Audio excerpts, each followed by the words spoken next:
but I'm guessing it's going to be a lot So if we don't have more a kid, intuitive. does it still make you want to go back to the stop? Does it make you want to go back to the stop, like if that student hasn't swiped down in the afternoon? Yeah, or no, if he is not on the bus at all, so you bypass his stop because he's not there yet. It's because ours has to tell us to go back around, and. Interesting. So I can certainly skip any stops that I'm not going to. If I drive by a stop and I don't pick anybody up, the system auto skips it. Oh, that's nice. And again, it's a full calendar-based system. So if you have a student that doesn't ride Tuesdays, you can have it just not show that student for that day. Oh, Wow. That's a game. What about split households? Yeah, so again, with Plus, you could do, different buses, different days of the week, all that. I'll make sure to let, IC Bus do their introduction too. Hello, I'm Ryan Harris with IC Bus. We've got Doug here, he's with Longhorn Bus Sales. Hi, Doug. So, yeah, Hi, Doug. He's, what did you say, 35 years? You drove for 35 years? Yeah, I started in '85, but just retired a year ago from Frisco ISD. I was the transportation director. Wow. He understands you guys' dilemmas and pains and everything. And he's familiar with Transfinder software solutions too. Good. There we go. Good. Any questions on electric? This is 210 kilowatts, so it'll go about 120 to 125 miles per charge. Then how long does the charging take? It just depends on the charger. Oh, okay. How much, because there's different sizes of chargers. Oh, So okay. It could be, on the smallest charger, it could be 18 hours if it was totally dead, or even longer. But if you have a little bit bigger charger, if you have a really big charger, it can only take like 2 hours. Okay. So 2.5 hours. So I charged this bus a couple of days ago. It was 50%. It was a 180 kilowatt fast charger. It took 30 minutes. Oh, wow. Yeah, those big chargers are fast. They really are fast. How does it do on hills? It outperforms diesel on hills. Like crazy. Performance is really good. Yes.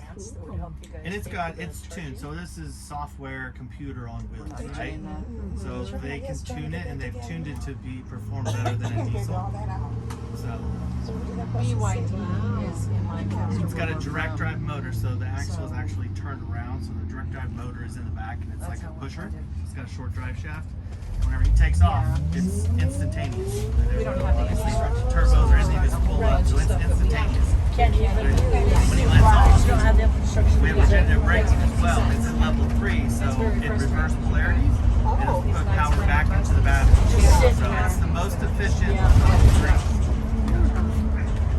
So this might be a silly question, but No silly questions. what happens if you run out of charge on the You're ride? gonna tow it back. Okay. I mean, just Start pushing. right. It's the kids. Okay, so tow back. Tow back. Yeah. Charge it. Yeah, rescue vehicle could come charge. I mean, Oh, as okay. well. Yeah. I didn't think of that. If there's a Well, that's less of a consequence than our propane. So at a stop location like this, the tablet's meant to be hands-off, so attended screen will open automatically for the driver. Kids can scan on and off the bus. As they start driving again, the attended screen will close on its own. We'll go back to turn-by-turn directions. Again, really be hands-off for the driver as they're out on the road. Yeah. I think when we have it, if you go over 5 miles an hour or something like that, it's turns off. Yep. A lot of districts choose to run the tablet with the screen totally dark while they're out driving, and they just get spoken directions. They'll still see the attended screen though when they come to a complete stop there. But yeah, spoken word by word, turn by turn directions can pop up for you. The mapping that we use is all pulled directly from your routing map, so it's really key. If driver got off course here today, it's gonna reroute us, but it's gonna use your local map info, so not sending you down dead end roads or streets that a bus shouldn't be going down, things like that. Oh. That's cool. Yeah, because right now our routing software does not talk to Zenobia. So Yeah.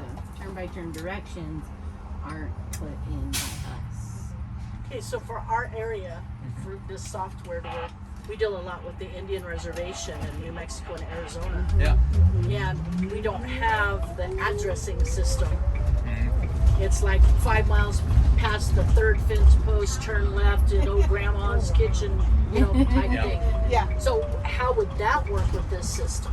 For getting the actual street directions. So, we do pull, street network, like from a teleatlas there. But Okay. you can go in and put in your own local information. So in the routing system, you can put it to plus, hey, this is a street that doesn't exist on any map.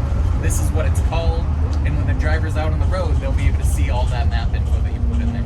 Do you have the capacity to use geocodes? To geocode? Yeah. So you can manually or geocode to address points. Again, you have them out there, or to the street. Because we do network. a lot of the geocodes that are on the reservation. And using Wayfinder right here, you could also build a route. Oh, really? Yes. Oh. Yeah, called route builder. That was clever. As the TV speaks. I think I'm the only one that I can know. Turn the volume down. Sorry. The TV spoke.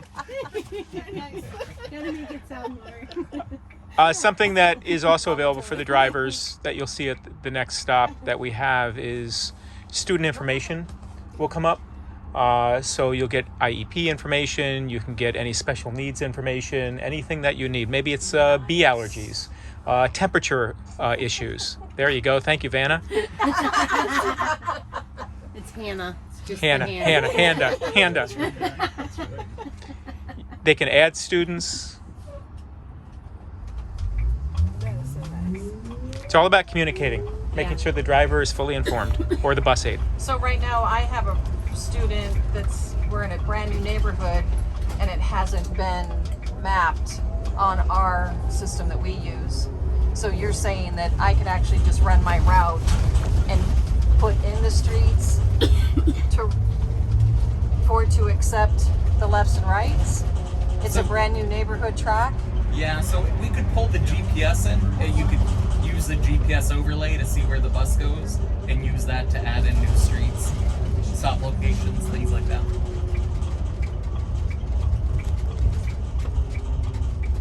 Right on J and 45th, brand new trackers. So On then, our routes when Josie built it, it just says make a left and then you're on your own, literally.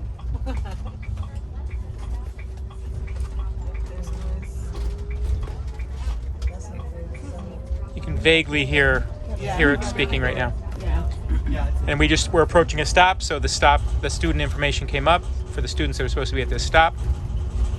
And Zach is scanning the students on with the RFID reader. Swipe them with the card as they get on and off the bus. Okay. Obviously, this all ties into our transportation, so if you have a bus breakdown, you can instantly know who's on the bus, who's not on the bus based on scans. Yeah. You can push it out to parents so parents can see as their students getting on and off the bus, they can get alerts on their phone, all that information as well. And that gets done right through this, not from a separate app. That's right. So as soon as the Okay. kid swipes on, it pushes right from our tablet to our parent app, so parents get an updated alert saying, hey, there's a scan up. Yeah. Yeah, we always get that. Yeah. Well, yeah.